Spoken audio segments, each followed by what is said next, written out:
प्रदेश में 69,000 सहायक शिक्षक भर्ती मामला। असिस्टेंट टीचर रिक्वायरमेंट लिस्ट में सोमवार को बड़ा फैसला आया। इलाहाबाद हाई कोर्ट की लखनऊ बेंच ने असिस्टेंट टीचर की दोबारा लिस्ट बनाने का आदेश दिया। आरक्षण के घोटाले में लखनऊ हाई कोर्ट की सिंगल बेंच के जस्टिस ओपी शुक्ला ने यह ऑर्डर दिया। 69,000 सहायक शिक्षक भर्ती की पूरी लिस्ट दोबारा बनाने का आदेश दिया है। इस आदेश का मौजूदा समय में चयनित अभ्यर्थियों पर भी असर पड़ा है। मंगलवार को लखनऊ में अभ्यर्थियों का खूब हंगामा रहा।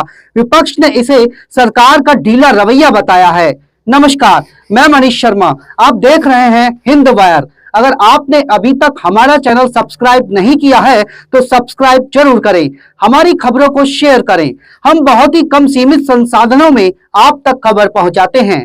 मंगलवार की सुबह छात्र छात्राएं लखनऊ में शिक्षा मंत्री संदीप सिंह के घर प्रदर्शन करने पहुंच गए। सुरक्षा में मौजूद पुलिसकर्मियों ने जब इनको खदेड़ना शुरू कर दिया तो यह छात्र छात्राएं उनको जनरल डायर बताने लगे। दरअसल यह सभी छात्र छात्राएं कोर्ट के आदेश के बाद प्रदर्शन करने पहुंचे थे। सोमवार को लखनऊ हाई कोर्ट ने अपने आदेश में 69,000 सहायक शिक्षक भर्ती की मौजूदा लिस्ट को गलत माना। हाई कोर्ट ने कहा कि सरकार लिस्ट में अभ्यर्थियों के गुणांक कैटेगरी, सब कैटेगरी सहित ओबीसी एससी का पूरा वर्ग 27% एवं 21% आरक्षण दिखाए। आरक्षण घोटाले का आरोप लगाकर अभ्यर्थियों को 3 साल से धरना करना पड़ा। शिक्षक भर्ती में 19,000 से अधिक सीटों पर आरक्षण घोटाला होने की बात कही गई है। इस मामले में याचिकाकर्ताओं का कहना है कि 19,000 से अधिक आरक्षण के मुकाबले सरकार ने 6,800 सीटों पर ही आरक्षण दिया था। यह भी कहा गया कि 5 जनवरी 2022 को घोटाला स्वीकार कर 6800 की लिस्ट निकाली गई थी।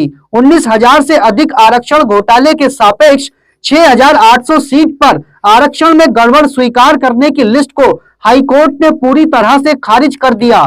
हाई कोर्ट ने सरकार को 3 महीने में पूरी लिस्ट सही करने के निर्देश दिए हैं। आरक्षण पीड़ित अभ्यर्थियों की बात को हाई कोर्ट ने सही माना। लखनऊ हाई कोर्ट ने माना कि भर्ती में आरक्षण का घोटाला हुआ है।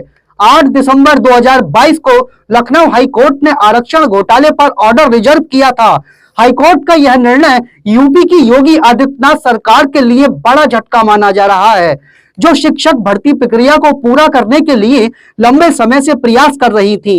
नेता प्रतिपक्ष और समाजवादी पार्टी के राष्ट्रीय अध्यक्ष अखिलेश यादव ने भी सरकार पर निशाना साधा और कहा है 69,000 सहायक शिक्षक भर्ती में आया फैसला आरक्षण के मूल भावना की विरोधी भाजपा सरकार की ढीली पैरवी का नतीजा है।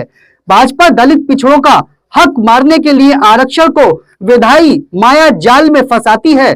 जातीय जनगणना ही इस समस्या का सही समाधान है, जिससे कि जनसंख्या के अनुपात में आरक्षण हो सके। विधानसभा में बजट सत्र के दौरान उठा जातीय जनगणना का मुद्दा अभी ठंडा नहीं हुआ है, बल्कि इस पर और राजनीति गरमाने लगी है। उत्तर प्रदेश अन्य पिछड़ा वर्ग ओबीसी और 66 अनुसूचित जाति एससी और उप जातियों का गठन करने वाली 79 जातियों का घर है। हालांकि ओबीसी में यादव, कुर्मी, लोध, राजभर, मौर्य और कुशवाहा और अनुसूचित जाति में जाटव, पासी, वाल्मीकि और कोरी जैसे गिने चुने लोग ही राजनीतिक शक्ति, आर्थिक संसाधनों और राजनीतिक शक्ति में एक बड़े हिस्से के साथ राजनीतिक दस्ता प्राप्त करने में सक्षम रहे हैं। सरकारी नौकरियों में ओबीसी और एससी मिलकर यूपी की आबादी का लगभग 60 से 70% हिस्सा है।